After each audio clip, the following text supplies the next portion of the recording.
So when we last met, which was early in 2022, AI was not yet a talking point. I think many companies were using it, I'm sure including yours.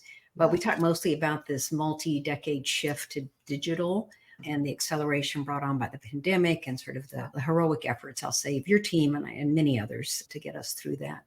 So I'm sure you've been using AI for some time, but I'd love to talk about how you use it and specifically sort of beyond AI in general about Gen AI in education. Yeah, we actually were using the AI and talking about the AI narrative for about 10, 12 years, Karen, because as you may know, there's a division of our company we're very proud of called Alex. And Alex provides personalized learning purely digitally through artificial intelligence. And it's focused on math primarily and some chemistry.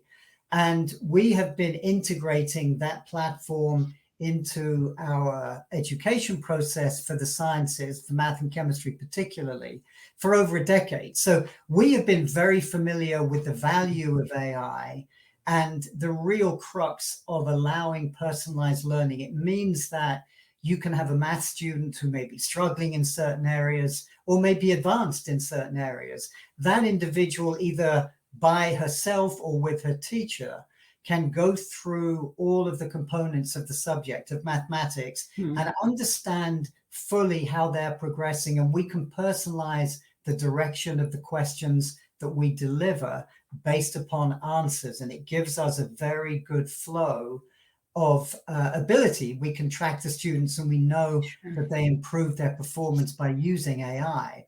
Now, generative AI is, I think, what you're referring to. Of course, that was a year and a half or so ago, and my word, wasn't it hysterical?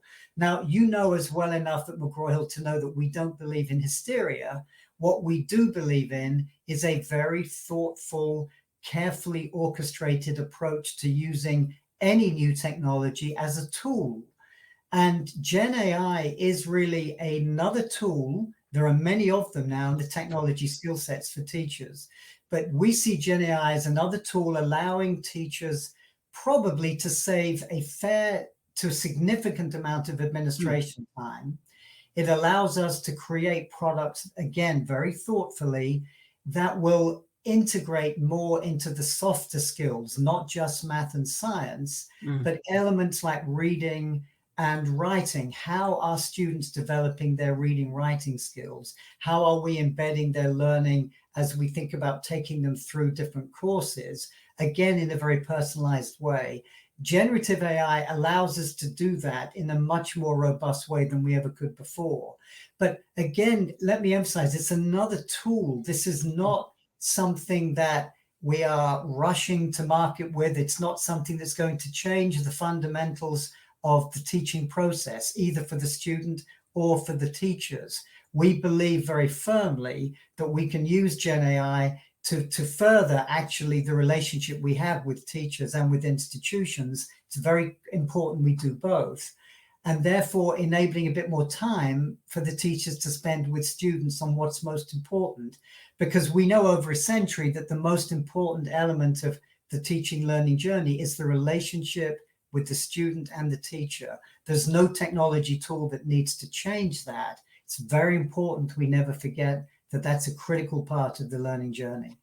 I'm so glad to hear that, because I would hate for, in my own past, Mrs. Rich and Mrs. Reagan to be replaced by someone who may or may not sound like Scarlett Johansson. Yeah. So it's a teacher's aid, right? In some ways. Yes. Yeah. I mean, it's a very effective aid. And don't get me wrong, when we use it correctly, and we are now, we've launched a few products in the last month. There will be many more to come as we go back to school in the coming weeks and months ahead. It's a very effective way of helping teachers understand how their students are progressing. And why not have another, if you like, virtual teaching assistant to help the students understand where their reading could be improved and where their writing skills need work, as well as what they're doing in mathematics and some of the sciences. It will certainly help the teaching community. I would say there are some that are very anxious about it, Karen, and that was certainly the case a year ago. I think the anxiety levels are still quite high because teachers have an enormous job, and frankly, they're their tasks, I think, are getting harder and harder as the months go by. And because of that, you're seeing some drop off from the teaching community, which I think is a terrible shame. So we're trying to create the tools that will ease that anxiety, make teachers' lives easier, obviously help students learn the material and allow teachers to use the data. This is key. The data, that all of these huge amounts of information that we get from each student as they're learning the subjects, it allows the teachers to utilize that data in a way that will help them understand where the students will go wrong, and therefore help them with more of their successes to make sure they do the right things going forward.